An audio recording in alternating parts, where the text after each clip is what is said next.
上眷恋，过往在心底铺满。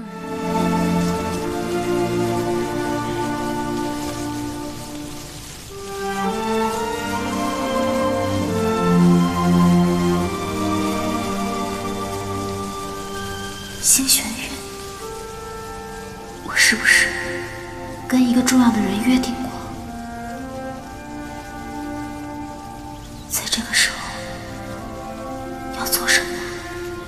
我们打个赌，若3日之内再出现这般星璇玥，你就要送我一个定情物。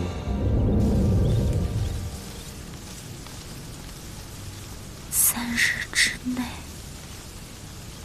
刘莹，你想起来了吗？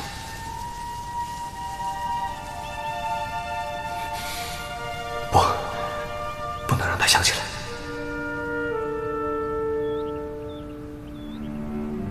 如果没有出现星璇玥呢？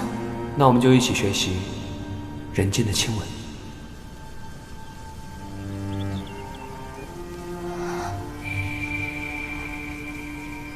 为什么流泪了？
我不。